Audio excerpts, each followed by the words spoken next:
So today we have Mr. Kiran Halkidis with us, and he's going to just speak to, as all of these, to people who are currently in college now, who have the scholarship, just talking about some guidance, kind of where your mind was at when you applied during college.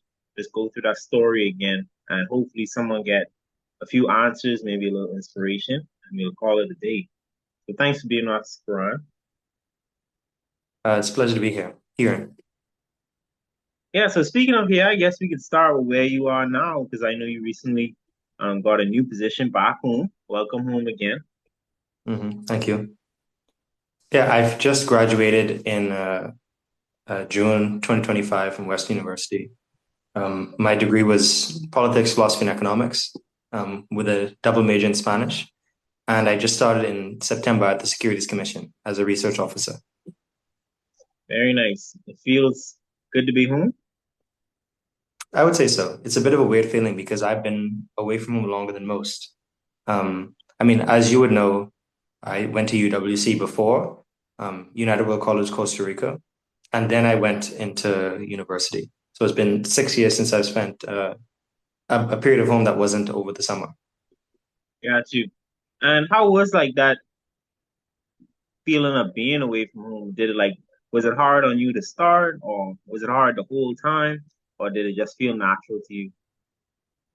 I think the unique circumstances really played a part because, I mean, when I was in Costa Rica, the first year was very traditional. That environment is sort of pre-college, so you have a lot of the freedom that comes from university, but you also retain a lot of the structure from having like adult supervision and um, living in a more high school-like environment. But when it came to going to university, a lot of that was stripped away because of COVID. And when I first went to university in Canada, they still had quarantine restrictions, in fact. So I went 2 weeks early in order to potentially quarantine. They didn't actually make me quarantine, but I had to stay there for 2 weeks in residence before anyone else showed up or before the other students showed up. And then going into throughout that first year, they had a lot of restrictions on social events and stuff that continued from the height of the pandemic. And so a lot of that social aspect of university was kind of drawn away. But what that really meant is that I just had to forge, my own connections with people on my floor and residence, and with people I met in classes. And I would say overall, um, I think I hit the adjustment well. So speaking more on to university, what did it like meet your expectations, exceed your expectations? And then what did you go into hoping to study? Well, I mean, part of the reason why I chose Western is because they were one of only two schools in Canada at the time that had a PPE program. And so when I first came in, I was deciding between computer science and PPE. And so I took the computer science course, like the required course, and I also took the PPE courses. And I was able to do that because I had a university credits from UWC. Um, but I think that uh, partially because Western is it's a pretty big school, around 30, 40,000 students. The experience was a lot broader than I expected in terms of like programs I was able to take part in. And I went abroad every single year that I was in university. And it was a lot, it was like from high school onwards, high school at St. Augustine's, it was like progressively different parts of the world were opening up to me from St. Augustine's to UWC to Western University. Yeah, that's what I would say. Was there any particular parts? Because I know you already spoke about the challenge of adjusting immediately to the quarantine and the COVID situation. Were there any other major challenges you remember being able to overcome? I was really not used to having these enormous class sizes. I still really don't like it. Um, which is, I mean, when I went on exchange to the US, I think college was a much smaller school. And I think that seminar focus where like individual participation and building relationships with your professors is like, I prefer that learning approach. But the main adjustment I had was now we were in a class with 400 students. And then you have smaller labs with TAs. But even those have like 20 to 30 students. So you're really fighting to get, um, the adjunct's attention. That was the main adjustment because all the educational experiences I had before that were much more personalized. But I think once I got past that sort of wall in first year, I was able to take more specialized courses that allowed for that type of interaction. And that was when those are the type of classes that I really took to in university. And were there any like key points where you remember that helped you cement your like trajectory forward? Like, oh, you took a class and you're like, oh, I definitely want to be in this industry or this profession. Or maybe you started with that computer science interest. When did that kind of fall away and the public policy kind of emerged? That's a good question. Um, I would say that uh, even after I had already known that I wanted to focus on PPE, I really changed what I wanted to do when I took a class in second year, which was a field research course called Environmental Crisis in El Salvador, and it was basically about the history and political economy of the country and the way that mining as an industry has affected both the environment and the economy of the country. And that was when I really was like, that's this political economy is what I want to focus on in the future. Um, right now I'm doing policy research for the Securities Commission, but I think in the future I want to work in the environment while sort of retaining that focus on the economy. But I would say that really um, determined where I wanted to go, and that was in second year. And in addition to that, I would say that um, my exchange term in Ithaca College also shaped that because I was taking even though it was my third year, I was taking all fourth year seminars. And that's how you really get to know what it's like being an academic and doing academic research, like as a professor. And just from I often had to I would miss classes because of the seminars that were part of the program I was doing, which were in Washington, D.C. and Ottawa. And just going to professors, and then when you get a recap of the class and they know the topic um, by heart. They know every aspect of what's being discussed in class. They know the important points. They know what's relevant to the world, both outside and inside of academia. That sort of expertise is something that I want to develop in my field. Very cool. And what's popping out to me right now is that it seems as if you really kind of had to force yourself to mature and not only choosing a particular interest, but also making decisions to nurture that interest. So, was there any particular skills you remember having to develop? Like, oh, Kiran that year wasn't able to do this, but with a little bit of effort, you were able to accomplish it coming to the last bit of your undergrad. Well, I would definitely say planning because the Kiran in first year was just kind of like vibing and doing his assignments, and I was doing well. But going into second year, I decided like, look, that Kiran is not that it because actually doing that it feels like it's more freeing, but it's actually not because you have less time. Like if you don't have like a rigid structure for your time, you have less free time in order to pursue other interests. Even though it feels like um, oh, I'll just do this assignment later so I have time now. It doesn't actually work that like that. So I started, laying out all of my assignments, putting everything into Microsoft to-do list, putting all my classes into Outlook. And then um, it's it literally felt like I was taking that mental load and just offloading it into the computer. And that's something that I've sort of carried since then. Because it genuinely feels so freeing to have um, to create that sort of structure for yourself. That's something that I had to learn.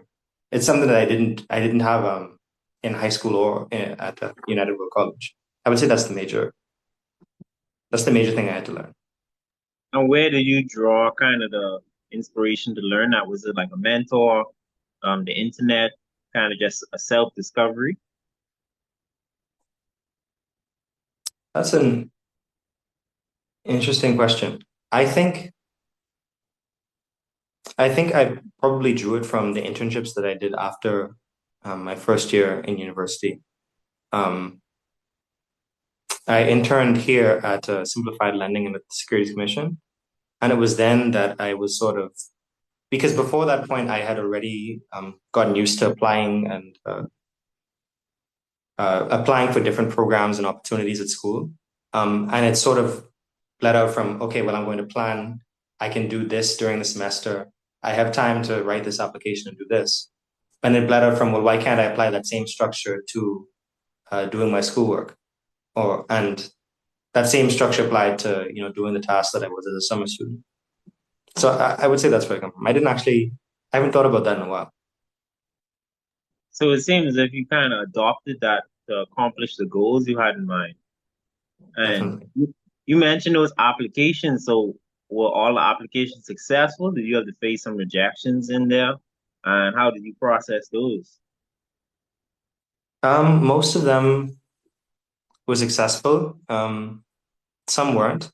And again, it's difficult. One of the things that I find difficult when you do like the sort of meticulous planning of activities and projects you want to work on over a period of time, when something disrupts that, like when you don't get accepted to this fellowship, for example, that you wanted to do, that's kind of jarring and it makes you sort of re-engineer all of that. But again, that's the point of making a plan and making a structure. It's so that you have something to fall back on when one small part of it comes out of place. Whereas if you don't have a plan, everything sort of scatters when one thing doesn't go right. And what kind of support system did you build for yourself? Because I remember you mentioned you were got close with your people in your dorm, and you also say you spoke to the professors, and you had valuable internships. Like, was there any particularly special relationships you were able to build during that time that helped you when things got tough? I would say definitely my main relationship in first year was with my dorm mates, or the people on my floor, because the residence was 6 floors high, and most of us in the hallway we would spend time in each other's rooms. We would do group activities. We would play games with each other, and that was really my main friend group of first year. And in second year, um, I moved out of residence, and so I kept ties with that friend group, and I also gained a lot of friends that were part of that El Salvador trip that I mentioned. Um, when I went on exchange in third year, Ithaca College had just started their United World College program, the Davis Scholarship program, and most of the friends I met there, I met through that because I'm as an alumnus. And in fourth year, it was mainly friends that I met through my classes or like my smaller, like seminar oriented classes that I focused on. And so it sort of becomes you're basically forced to learn how to maintain relationships in terms of you have to make time in order to spend with people. Uh, in first year, you basically don't have a choice but to spend time with people because you all live in the same place. But as you go through university, people have more and more commitments. They have less and less time to just be hanging out with each other. So you understand it, and that's more similar to how adult life is. Like you have to, if you don't consciously choose to water and maintain those relationships, they'll atrophy. And that's a life skill that I learned. Great advice, great stuff. So let's change gears a little bit and let's go back to your sock days. Kind of because you spoke about you had that dual interest when you after UWC.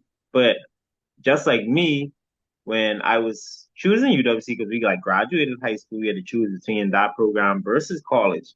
So tell me about that time when you were deciding between college and UWC and the thought process that went into that decision. Well, I think at that point, when I was in graduating high school, I was 16 because I had started, I guess, secondary education a year earlier.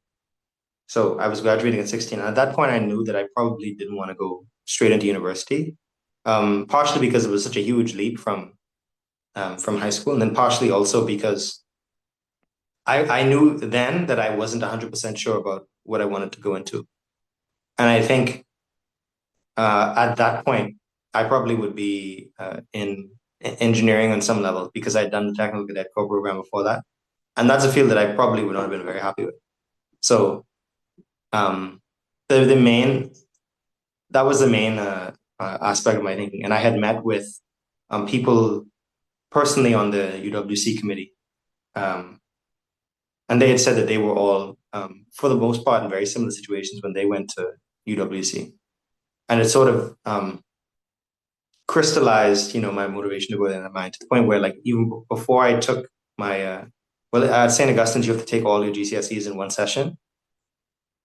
Before the second semester that year, I was already like, yeah, that's my top option. I know I want to go there, and I only applied to a couple other schools.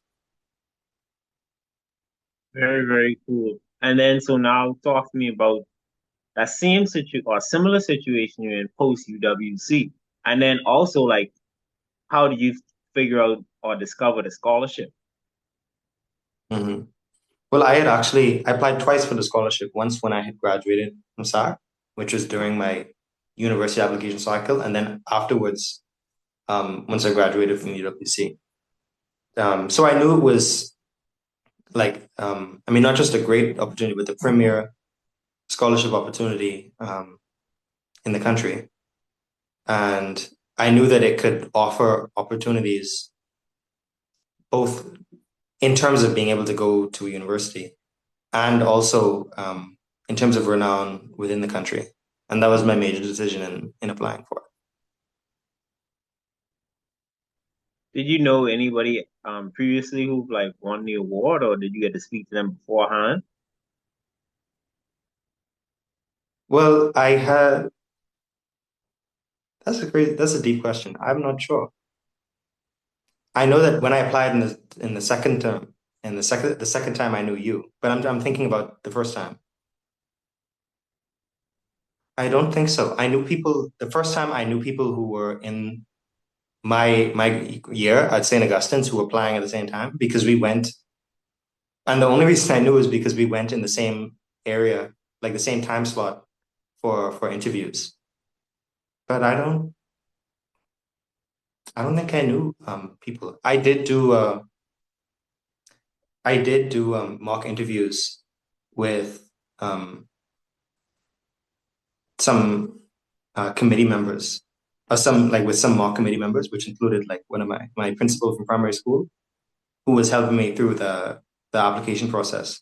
But I don't think I knew anyone specifically who had done it before the first time around. That's very cool. And yeah, I think that's another purpose of the what we here for is so people more people could hear about it. Because just like you said, it's a premier opportunity. Well, how much was your award again per year? It was 4 years, $20,000 per year. Right, right, which is a significant help as costs continue to rise for college. Hmm. Um, I guess could you think back to the ceremony when you were surrounded by like all the winners? Because I think back, I have vivid memories because we were in a government house. I know they have like everything's red and like velvet, and it was really I just enjoyed being like with those other scholars, and then I also got to like see because I think they published a few of the essays in the booklet, and then under the pictures, everyone says like, oh, what they aspire to do. And we had like a little luncheon the day before, so we all got to chat a bit about like, oh, we were hoping to do this or hoping to do that. You could talk a bit about the atmosphere like during the ceremony and being around that group of people. Well, we didn't have the ceremony at Government House that time, I think because of COVID rules. But we did have a luncheon before the official award ceremony. And like that was the real point where you realize that it's a whole community of scholars. It's not just you as an individual or like each person as like a separate individual, you know. And it was very enlightening to see all these different people because it's very rare that you get like young people of that type of, I suppose, academic persuasion, all from different schools, all with different interests, all in the same area. You know what I mean? So it was very enlightening, and it gave me a lot of hope for where the country could go in the future as like a broad thing. But again, at the time, it was still just fun to talk to and meet that many different people. And how is that hope today? Are you still as like bubbly and hopeful about the future of the Bahamas, or is it even more? I would say I'm just as hopeful. I do follow what some of the former scholars are up to, and I would say they're on the right track. All right, that's awesome, man. That's awesome. I'm trying to think if we covered everything. Um, how much were you able to like return home during the time you're in college? And like, well, was that a relieving experience for you? Well, I went home each summer except second year. Mm. Uh, so like yeah, out of 3 summers, I went back for two. And second year, I had an internship in Canada, and then over the breaks, I would come back, but it would usually be for only about 2 weeks because that's how the Canadian school system worked. But yeah, each time I was back, it would get cut short by a little bit because in first year I spent 2 weeks in Spain, and then a week in Costa Rica, and then I did the internships, and then in second year I went to El Salvador in February, and then I also went in May as part of the research project, and then I did the entrepreneurship internship there. Um, Over the summer of year three and into year four of university, I was the National Youth Sustainability Ambassador. And then year four, which would be this May, I came back. And did you have like what was the experience like? Did you feel homesick while you were away? And if you did, how did you like help to cure that? I would say I definitely got homesick, and it was much worse in the winter months. Because everything is just, especially because you go home in December and then you come back and everything's frozen. That's when you really start to feel it. But you get used to it. I started kind of liking the winter because when you're at home, you don't get to wear that kind of like outfit, that kind of warm clothes, and you get to sort of pull it out and be a little bit fashionable. That part I kind of like, but again, like when you're home and it's the weather's temperate and pleasant, and then you step off the airplane and then you immediately get hit by like -40. It's not very nice. Yeah, yeah, I liked it. I also liked the when because I was in more upstate New York. I took a college where you were for a bit. My favorite part was seeing the different seasons because like you'd see fall, Mhm. you'd see winter, you'd see spring, and that's something totally different from the Bahamas. So I Mhm. always just tried to appreciate the differences, but try to come home as often as I could. And then one thing in both London and Ithaca, there would just be wildlife like all over the place on campus. Like there were Right, multiple right. times at Ithaca College where I nearly walked into a deer that was just standing there looking at me. Yeah, it's a good thing and that's a beautiful town too. Hmm. And then I guess our last few topics. So if you could give yourself or give your former self, like say maybe sophomore year, some advice, or you could change anything, would you? Or and what would it be? Um, I would definitely say slow down and make sure that you enjoy the ride because I mean it's cliche, right? But sometimes the journey is an end in and of itself rather than trying to rush through it and get to the destination. Because there were definitely times where I was like, man, I wish I was in this year so I could do this thing, rather than saying, well, let me just enjoy this time where I have like a different type of freedom than I will have in the future. But in terms of doing things differently, I probably wouldn't. Because I think that even with the mistakes that I've made, uh, those are learning experiences and those are important to becoming a more well-rounded person. But I would definitely say if I could, time travel and tell myself, I would say, enjoy these things while you have. That's very good advice. And even today, it's still relevant, to keep telling yourself that because you want to just be present where you are, Yeah, I especially as mean, yeah, I mean, I would say especially with family members, because you have to, how like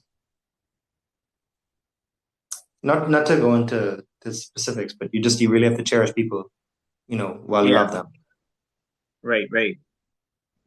Message received. And then I guess, the last thing. Oh yeah, so just speaking as a professional now, in an industry. I guess could you speak to maybe the big ambitions for that industry in like in a Bahamian context? Like maybe something you hope for, something you would like to achieve or see achieved to bring the Bahamas forward? Well, what we've been working on most recently is producing research on building up the capital markets and pension plan markets in the Bahamas, and that's definitely something that I would want to see.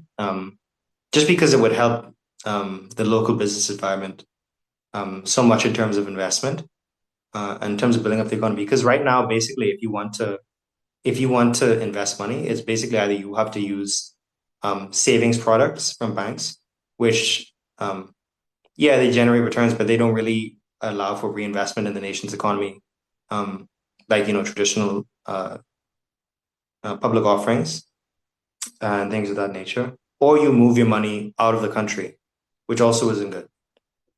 Which is actually, yeah, it's not also isn't good. It's actually worse for the national economy because you want people investing in order to build up industry domestically. So in terms of goals, uh, national goals, that's what I'm at in terms of this industry. All right, very cool. Well, thank you so much for your time.